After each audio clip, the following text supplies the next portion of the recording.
आजकल की इस शदीद सर्दी में गीले कपड़ों को बिना बिजली और गैस को ज़ाया किए बगैर सुखाने का ऐसा तरीका शेयर करूंगी जिसमें इतनी शदीद ठंड में आप गैस और बिजली को ज़ाया किए बगैर मिनटों में कपड़े सुखा सकेंगे। जो बिल्कुल ऐसे ड्राई होंगे जैसे तेज धूप में सुखाए हों, और कुछ ऐसी यूजफुल टिप्स जो आज से पहले आपसे किसी ने भी शेयर ना की हों।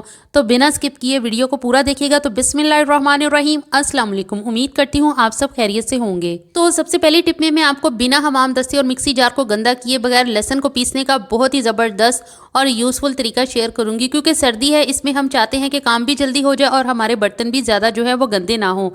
तो अगर आपके पास मिनी ग्रेटर हो तो इस तरह का जिप लॉक बैग या फिर कोई सा भी पॉलीथीन बैग जो कि अच्छी क्वालिटी का हो, इसमें इस मिनी ग्रेटर को अच्छे से पैक कर दें इस तरह से। फिर लहसुन को छील कर इसे ऐसे ही कद्दूकश कर लें जैसे आप करती हैं नॉर्मली। तो लहसुन कद्दूकश होने की बजाय बिल्कुल बारीक पिस जाएगा, जैसे आप हमाम दस्ते में पीसती हैं या फिर जैसे मिक्सी जार में, बिल्कुल इसी तरह से।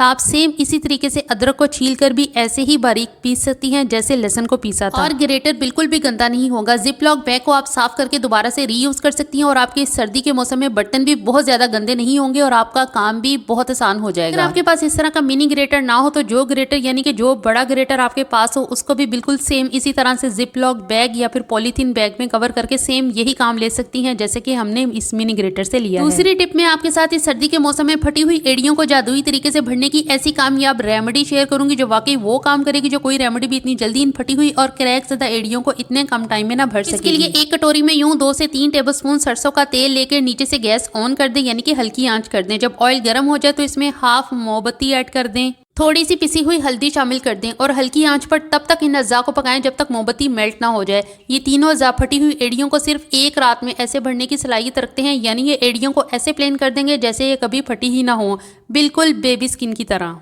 क्योंकि हल्दी और सरसों का ऑयल 100 बीमारियों का इलाज है। केमिकल वाली ये दवाइयात इस्तेमाल करने से बेहतर है कि आप इन कुदरती अज़ा से अपनी बीमारियों का इलाज करें जो देरपा होगा और इनका कोई भी साइड इफेक्ट नहीं होगा। मोमबत्ती मेल्ट हो जाए तो इसका धागा निकाल कर डिस्कार्ड कर दें और किसी भी खाली डिब्बी या वैसलीन की डिब्बी में ये लिक्विड यानी कि ये ऑयल डालकर रख लें। ये बिल्कुल वैसलीन की तरह सॉलिड हो जाएगा।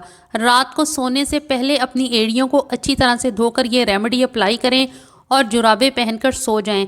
सुबह पाँव अच्छी तरह से साफ कर लें। एक ही दफ़ा के इस्तेमाल से आपको फ़र्क वाज़िया महसूस होगा। रेमेडी सिर्फ आपके पाँव की एड़ियों को ही नहीं भरेगी बल्कि पाँव को खूबसूरत भी बनाएगी, यानी कि आपकी एड़ियों को बिल्कुल बेबी स्किन की तरह बना देगी। उम्मीद है मेरी ये टिप भी अच्छी लगी होगी। अच्छी लगे तो लाइक ज़रूर कर दीजिएगा। मैं आपके साथ हम सब खवातीन की सबसे बड़ी परेशानी का हल शेयर करूंगी, यानी कि कपड़ों को सुखाने का मसला बहुत गंभीर हुआ है। कपड़े पहनने भी होते हैं और गंदे हो जाएं तो धोने लाजमी होते हैं, लेकिन सूखने में हफ्ता लग जाता है और जो कपड़े हमें इमरजेंसी चाहिए वो हम बिजली या गैस को ज़ाया करके सुखाते हैं। तो ऐसी सूरत में खाना तो हम बनाते हैं इसी गैस यानी कि खाने को पकाने में जो गैस हम इस्तेमाल करते हैं इसका डबल यूज़ ऐसे करेंगे। जो चूल्हा आप इस्तेमाल करती हैं इसके ठीक ऊपर एक फालतू वायर या फिर तार बांध दें, बिल्कुल सेम इसी तरह से जैसे मैंने बांधी है। ये चूल्हे से कुछ फासले पर हो, अच्छी तरह से मजबूत करके तार को बांध दें। अब जो भी कपड़े सुखाने हों इस तार पर डाल दें और अगर क्लिप्स कपड़ों पर लगाने वाले हों तो ज़रूर लगाएं कि कपड़े चूल्हे पे गिरे ना। इसके 2 फायदे होंगे, एक तो आपका खाना पक जाएगा और दूसरा आप स्टेप बाय स्टेप अपने धुले हुए कपड़ों को सुखाती जाएं।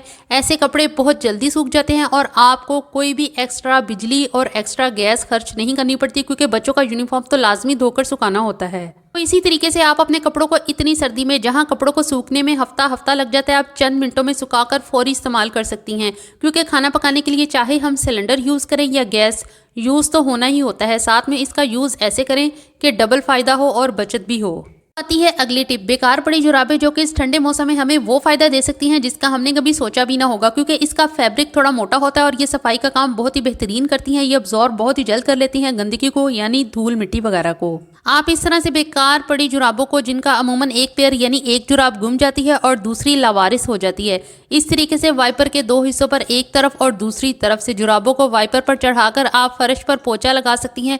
क्योंकि इतनी सर्दी में जो मुंह पर पोंछे जो हैवी किस्म के होते हैं इनको धोना बहुत ही मसला होता है, पानी भी खूब ठंडा होता है। लेकिन जुराबों को धोना मुश्किल नहीं, ये सफाई बहुत ही अच्छी करती हैं। सोफों और बेड के नीचे से जो गंदा एरिया होता है जहां हमारा झाड़ू और मॉप या पोंछा नहीं पहुंच सकता, ये बासानी इस तरीके से सारा गंद और मिट्टी अपने साथ खींच लाती हैं। ख़ुसूसन सोफ़े के नीचे जिनको घसीटना भी मुश्किल होता है और इनके नीचे से गंद निकालना भी बहुत ज़्यादा मसला बन जाता है।